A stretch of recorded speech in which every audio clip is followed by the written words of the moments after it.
The stock market can be quite draining if you let it. And throughout this week, the stock market has performed quite erratically.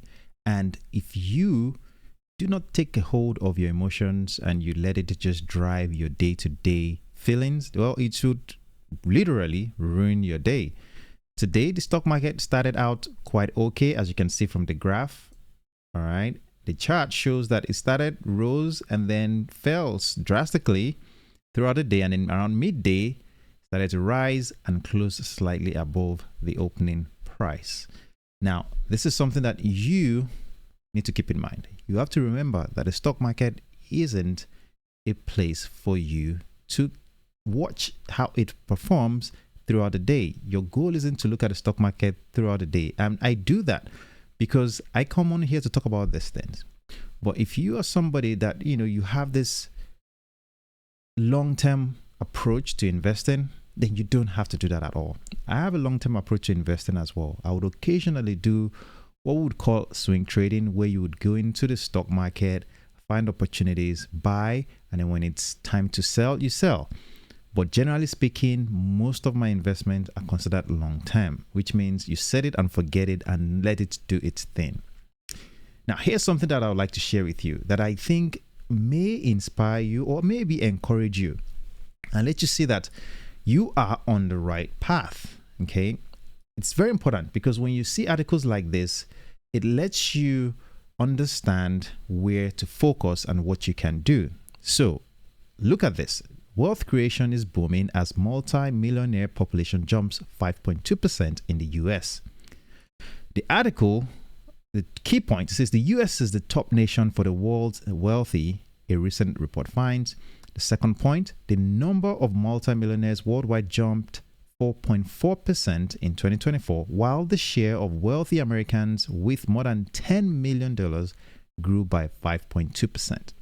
Now, you may ask yourself, what are these people investing in? Where are they putting their money? How come their wealth is growing and mine isn't growing? What am I doing wrong? What are the things I need to start doing? How many books do I need to read to understand how to invest and make money? What are the things I need to start working on in order to improve my chances and my odds of success and maybe building wealth?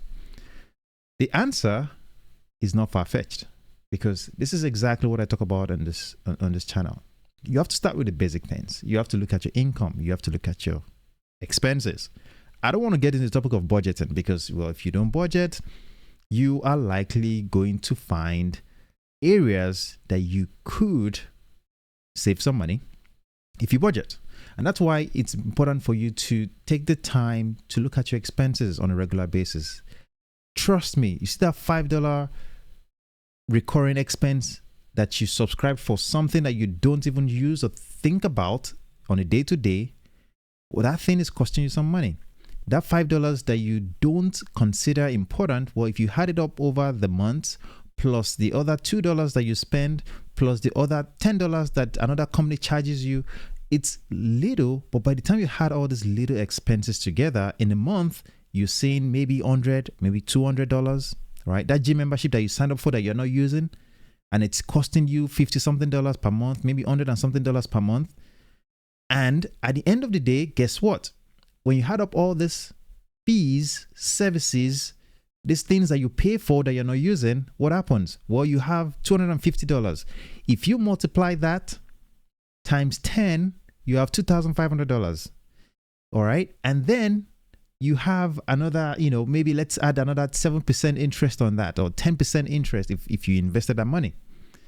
So the point here is that these things that these people are doing, okay, based on this article, all right, one of the things they are doing, of course, investing in real estate, investing in businesses, starting businesses, in partnering with people that they can trust and they can start a business with. They are investing in the stock market. They are working on their taxes. Now, in order for you to do all these things I've just listed, what do you think is the essential item though? What do you think will be the essential step that they need to take or that you need to take? And if you don't take that step, well, you are likely not going to get a result. If all you do is watch Netflix all day long, if all you do is watch Instagram and type about things that has nothing to do with your life, If that's what you do all day long, guess what? Your results will remain the same. You cannot keep doing the same thing and expect a different result. You need to change your habits. You need to change your actions. You need to improve your day-to-day life for you to see growth in the long-term perspective. You cannot sit in the same place and expect things to change. So what are these people doing? They read books, they read things that makes them smarter, that helps them with better decisions. Because if you keep, like I said, if all you follow is these gossip stories and all these things that had no value, it's considered entertainment, right?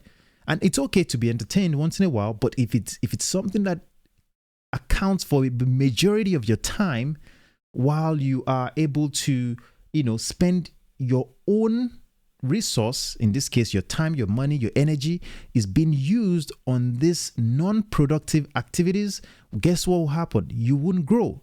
I'm not talking about your job. Your job is your job. You show up, you do your work, right? That is expected. That's what you're paid to do. If at your downtime, the time that you're supposed to actually do your personal development, that you're supposed to grow and learn new things and get better and improve, if that time is spent on casual, non-productive activities, guess what? You won't get better. Your job is not necessarily designed to make you better. Understand that. Your job, you are hired to do a work. And as long as you do your work, they pay you. But at some point, your true value comes out, because guess what? Your job is not going to keep you forever. At some point, you will have to retire. At some point, things happen, right? You have to change jobs, or your job even closes down, or whatever may happen. And if you haven't developed yourself in that process, guess what? Your ability to continue to build wealth will be limited. And this is not about, not enjoying the little things of life. I always say this, it's never all about money, okay? But money is also needed in order for you to achieve anything significant. If you want to have good health, if you want to eat good food, you want to live in a good place, you want to dress and look okay, you want to take care of your family members, you want to travel, you want to have experiences, all these things will require you have money. Nobody's going to just hand it over to you. You can't just go to the airport and tell them, hey, I want to fly to a place, and hand them nothing. You have to pay for it. You can't go to a nice restaurant and tell them that you want to eat and not pay for it. You can't go to the hospital and say you want to get treated, but you don't have anything to back it up. Yeah, you can get into insurance, but the point here is that the rich are doing something, and that is why they keep getting what? Richer. They are doing something, and that is why their wealth keeps growing. They are learning every day. They are investing every day. They are partnering, meeting the right people, hanging out with the right people, keeping the right circle.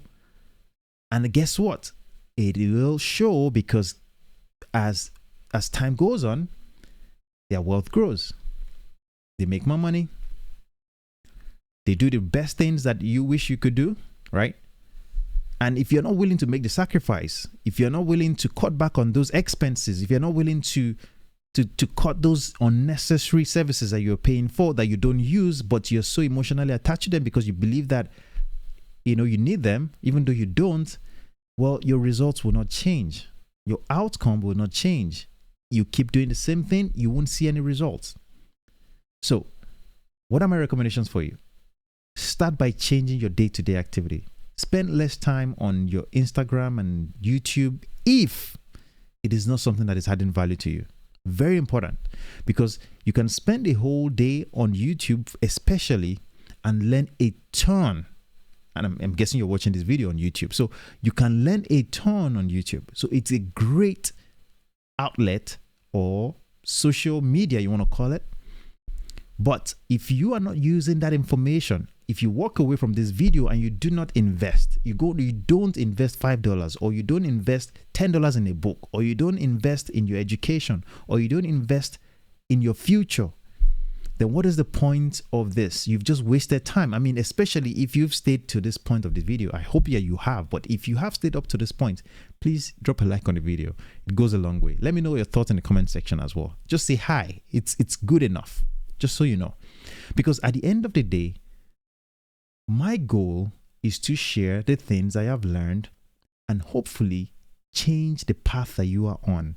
You see, a lot of times I always go back to the times when I didn't know a lot of things about investing and doing all these things that I do now. And I really wish I met somebody like me. I saw somebody like me. I spoke with somebody like me that was willing to show me the way. At the end of the day, you have to make your own way. You have to take the actions. You have to learn. You can't watch every YouTube video on earth. You cannot read all the books on earth. You cannot speak to everybody and ask them what they think. You would have to take the actions, and hopefully you get the results that you deserve. But remember, every action will lead to an outcome, and every inaction leads to an outcome. So the decision is up to you.